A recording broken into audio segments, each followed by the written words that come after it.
ذاك قباب طيبة مدينة نبينا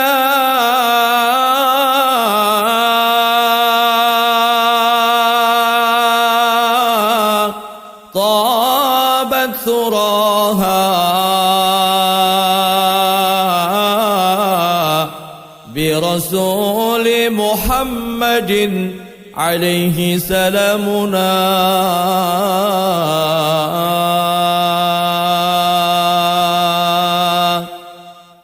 ذاك قباب طيبة مدينة نبينا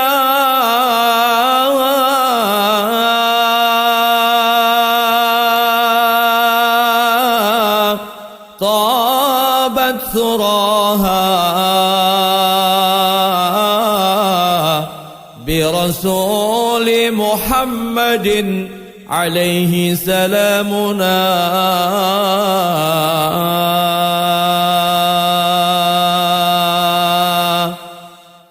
يا رسول الله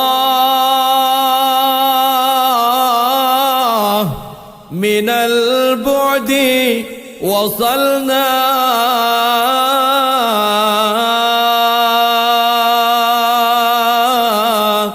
يا رسول الله لا لغيرك مقصدنا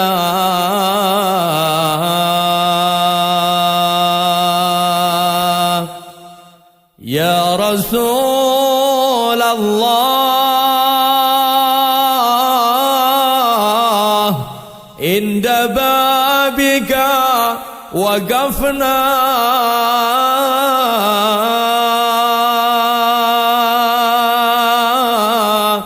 يا رسول الله alhamdulillah wassalatu wassalamu ala rasulillah sayyidina Muhammad bin Abdullah wa alihi wa sahbihi wa la haula wa la quwwata illa billah amma ba'du. Alhamdulillah, pagi ini kami bersama teman-teman bisa ziarah kepada seorang waliullah, pada seorang sayyid yang menyembunyikan kesayyidannya, seorang pejuang yang ikhlas karena Allah, tidak butuh untuk dikenang. Beliau adalah Sayyid Abdurrahman yang terkenal dengan sebutan Babaka bin Abdul Qadir Syato bin Abdurrahman Cirebon. Beliau adalah menantu daripada Sayyid Iskandar Bungkul Surabaya, yang mana kita tahu Sayyid Iskandar bin Ali Akbar Dorosemo bin Sayyid Sulaiman Mojo Agung. Istri beliau bernama Syarifah Zakiyatus Sholihah,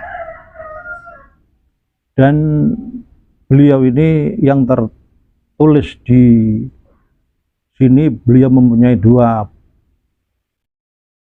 putra, satu putra satu putri. Yang pertama adalah Sayyid Abdul Jalil yang terkenal dengan Kiai Munsorif, beliau ada di Kediri. Yang satu putri beliau Nyai Rubiah, yang mana Nyai Rubiah ini dididik oleh Kiai Mursyidi. Kiai Mursyidi adalah pendiri Pondok Sono Sidoarjo yang sangat terkenal. Banyak karangan-karangan kitabnya, terutama masalah alat, ya, nahwu, sorof, sampai ada tasrifan sono. Itu pendirinya Kiai Mursyidi. Beliau adalah menantu dari Mbah Baka Sayyid Abdurrahman ini. Dan di antara putra dari Kiai Mursyidi dengan Nyai siapa itu? Nyai Rubiah itu adalah Kiai Muhayyin. Nah, Kiai Muhayyin terus punya putra lagi namanya Kiai Muhammad Said. Kiai Said itu punya putra namanya Ki Haji Ali Mas'ud Pagerwojo Sidoarjo yang terkenal dengan Mbak Ut. Beliau Mbah Sayyid Abdurrahman Babaka ini asal Cirebon. Beliau hijrah ke sini, sebenarnya pertama beliau hijrah ke Bangil. Yang waktu itu di Bangil masih zamannya Adipati Suryo Adinegoro. Berasal dari Lasem, beliau adalah keturunan Tionghoa. Dari golongan Han, Muslim Han, dia punya nama Tionghoa namanya Han Samkong kalau tidak salah. Adipati Suryo Negoro ini memerintah di kota Bangil mulai tahun 1788 sampai 1808. Dan riwayat beliau bagaimana beliau sampai ada di Arjosari Japanan ini, beliau waktu itu ke Bangil bertemu dengan Adipati Suryo Adinegoro. Beliau ditugaskan untuk membuka hutan di daerah Arjosari ini, Japanan. Karena di sini terletaknya dulu sangat angker, banyak jin, banyak demit.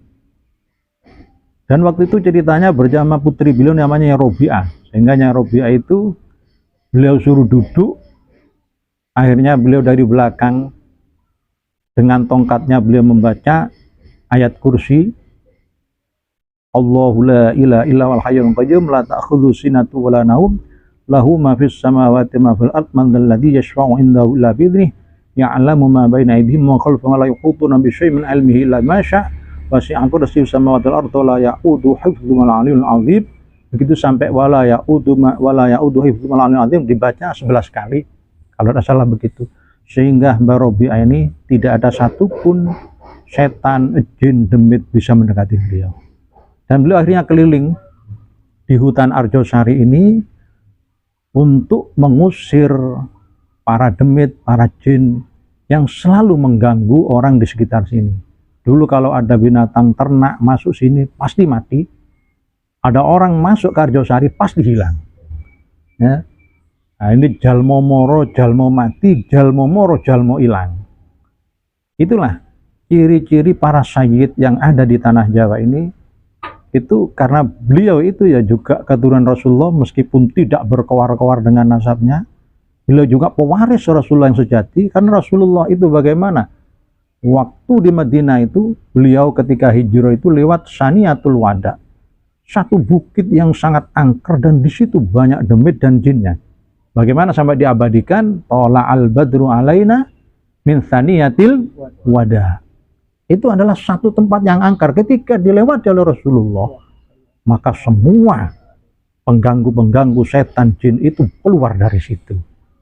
Inilah yang dibawa oleh para cucu-cucu zuriyah beliau yang datang ke tanah Jawa ini. Ya.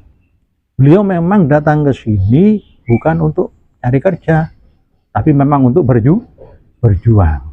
Bahkan mertua beliau sendiri, Said Iskandar, ya, yang menurut cerita barangkali ada kekeliruan, mohon di komentari nanti, diberi masukan, ya. Mertua beliau adalah Sayyid Iskandar yang makamnya ada di Bungkul, Surabaya, bin Ali Akbar Dorosmo bin Sulaiman Mojo Agung. Itu pejuang yang sangat gigih dan sangat bakti kepada ibunya, orang tuanya. Sehingga ketika sudah tidak mampu Belanda untuk membunuh, menangkap beliau, akhirnya ibunya yang disandra. Sehingga Sayyid Iskandar menyerahkan diri demi ibunya. Itulah kelicikan Belanda. Dan konon saya mendapat kabar dari teman saya, namanya Mas Arifin, ya, orang Surabaya, sedurus. Ya. Beliau ini ahli mengurusi nasab, sampai beliau itu pakai motor itu ke Banten itu sampai 41 hari, keliling kemana-mana dicatat. Ya. Nah, ini katanya beliau juga dari Gus Asrul Sani, sangat terkenal dengan ahli sejarah dari pemuda NU itu. Beliau ahli sejarah, ahli nasab, beliau keturunan sono, ya, juga keturunan Dorosmo. Gus Asrul Sani mengatakan bahwa Mbah Abdurrahman Babaka ini adalah kakak dari Mbah Lowoijo Mbah Jalaluddin Bangil. Karena beliau juga pertama ke Bangil. Akhirnya setelah bisa membebaskan hutan di Arjosari ini, keluar semua jin-jin dan demi di sini, maka tanah ini dihadiahkan oleh Adipati Bangil kepada beliau. Jadilah Arjosari, namanya pertama Harjosari. Ya, karena dulu Bangil itu meliputi Japanan, Pandaan, Lawang. Yang setelah ada gabungan dengan Pasuruan, Lawang ikut Malang. Ini cocok tahunnya. Ya, makanya saya punya tulisan, ya, karena saya dzurriyah, ya, bukan wala fakhro, ya. Karena saya dzurriyah dari Mbah Lowoijo itu Jalaluddin Abdul Qadir. Atasnya memang Abdurrahman Sayyid persis ini. Di sini ada tulisan Abdul Qadir Sato. Keluarga Sato itu bukan dari Ba'alawi, tapi dari Sayyid Muhammad Ad-Dibaj, saudara dari Ali Al-Uraidi kalau tidak salah, bin Muhammad Al-Bakir atau bin apa itu, saya lupa. Pokoknya dari saudaranya Ali Al-Uraidi, namanya Muhammad Dibaj. Di sini ada Sato, di Hamzah Sato ada. Terus Abu Bakar Sato yang ngarang Syahadu Talibin. Hamzah Sato itu, Sayyid Hamzah Sato makamnya ada di Sedang, Rembang, dekatnya Mbah Maimun sana. Ada lagi Sayyid Bakur di Kendal, Bakur bin Ahmad bin Abu Bakar Sato Ad-Dimyah. Itu keluarga Sato terkenal alim-alim. Ya. Juga Ki Abdul Jalil Sidogiri, itu ibunya itu Nyai Syekho itu bangsanya Sato. Jadi para pejuang yang banyak berjuang di sini mengikuti Pangeran Diponegoro dalam berjuang. Itu sebagaimana diceritakan oleh sejarawan kita dari Lesbumi, almarhum Kiai Haji Agus Sunyoto. Mereka itu, beliau itu adalah para sayyid syarif yang datang dari Hijaz. Ya, ini alhamdulillah. Jadi menurut teman saya ini, saya diberitahu bahwa Syekh Jalaluddin, ya, yang terkenal Mbah Lowoijo itu bin Abdul Qadir juga, adiknya Mbah Abdurrahman Baka. Dua-duanya sama menantu, diambil menantu oleh Sayyid Iskandar. Jadi Mbah Jalaluddin punya istri yang namanya Sa'diyah binti Iskandar bin Ali Akbar bin Sulaiman. Terus punya anak putra namanya Mbah Sayyidin, pendiri Pondok Cangaan. Ya.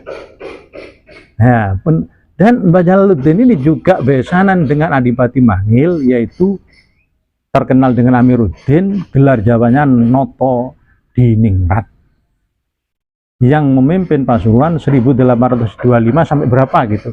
Itu putra dari Niti Adiningrat I, yaitu Raden Garudo, yang mimpin Pasuruan mulai tahun 1751 sampai 1799.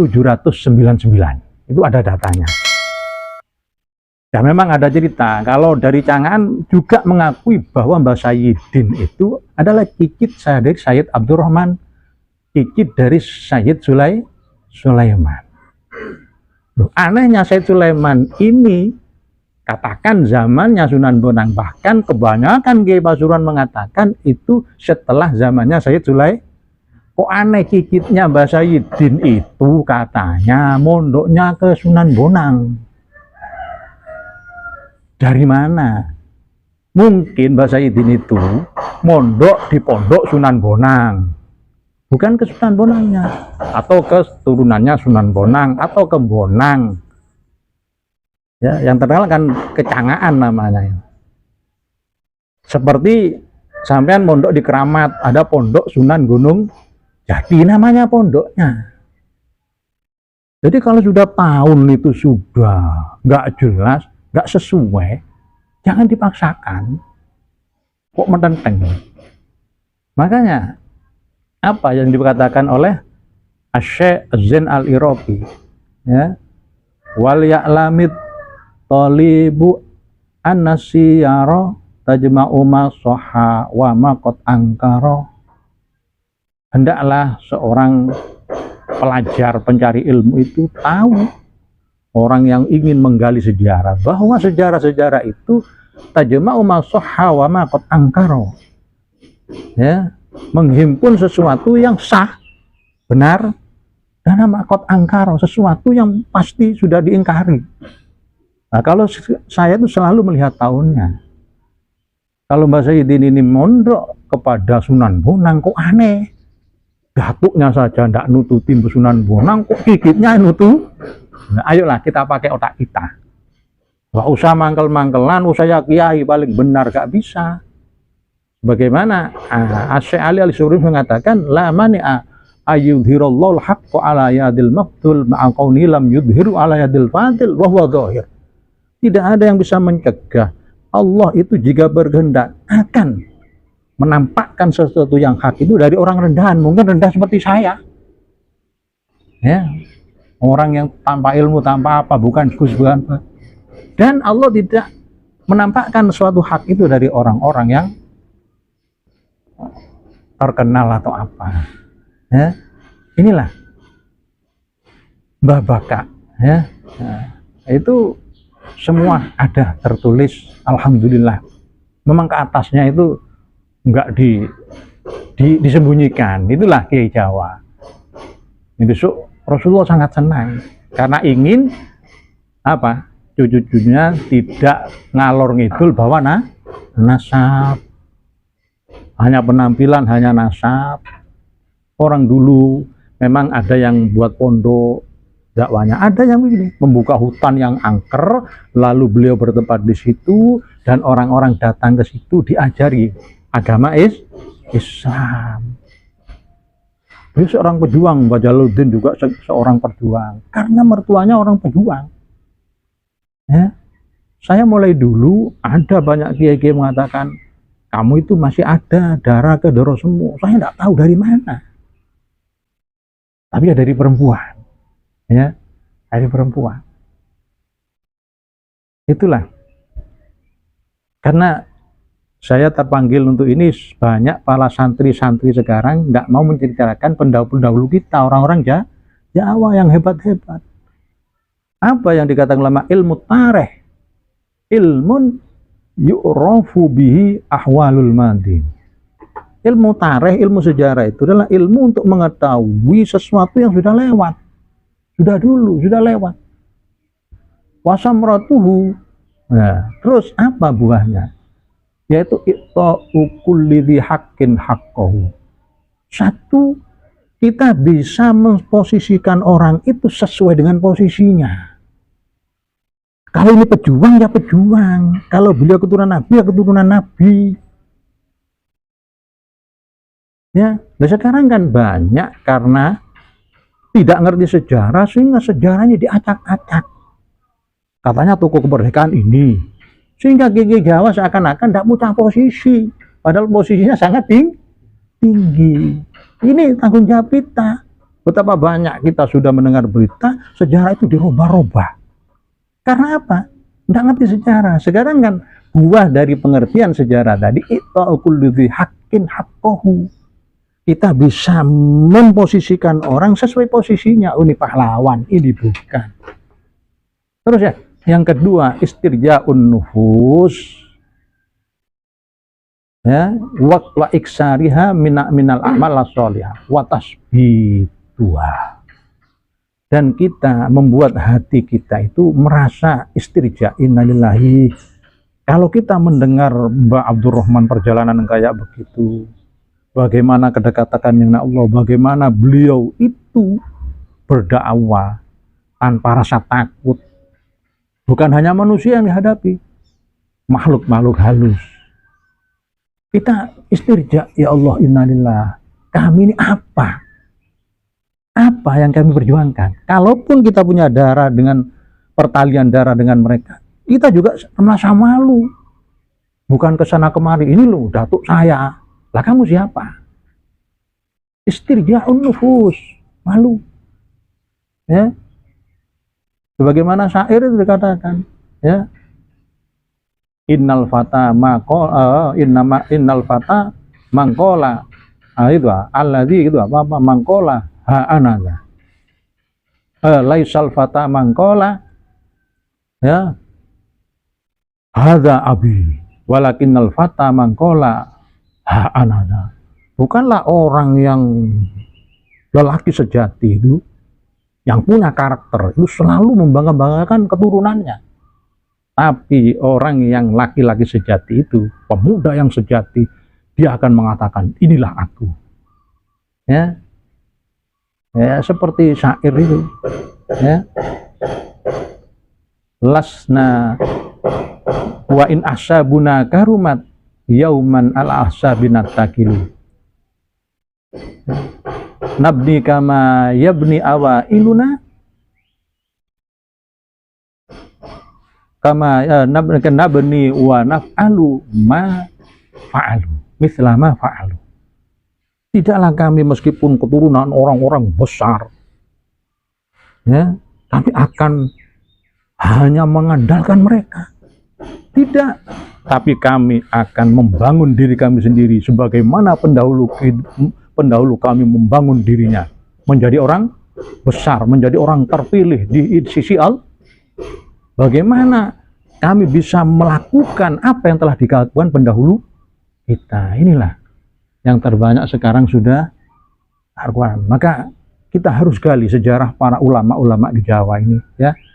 Ini mungkin ya tentunya sudah saya katakan tadi sebagaimana yang dikatakan oleh Zain al-Iraqi wal ya'lami talib an-nasyara tajma'u ma sahha wa ma qad ankara.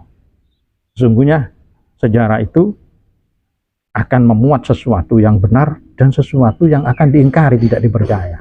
Maka itu kami perlu kritik dan saran, barangkali ada ya yang kurang pas, kurang benar, itu masih perlu diluruskan. Mari Anda bisa berkomentar ya. Kami sebagai santri orang Jawa punya tanggung jawab untuk menceritakan, membuka tabir bagaimana para pendahulu kita. Inilah mungkin yang dapat kami sampaikan. Mudah-mudahan bermanfaat dan kita semua bisa mendapat berkah dari Sayyid Abdurrahman Babaka ini, sehingga kita, anak cucu kita, keluarga kita semua diberi kesehatan oleh Allah, panjang umur fi taatillah wa rasulih, dan dijadikan min ahlil ilmi wa ahlil khair. Dan kelak nanti kalau kita mati mudah-mudahan dalam keadaan husnul khotimah dan mendapat syafaat daripada beliau Sayyid Abdurrahman, sehingga kita bisa dikumpulkan di surga bersama Rasulullah SAW. Hadza wal 'afu minkum. Akhirul kalam. Wassalamualaikum warahmatullahi wabarakatuh.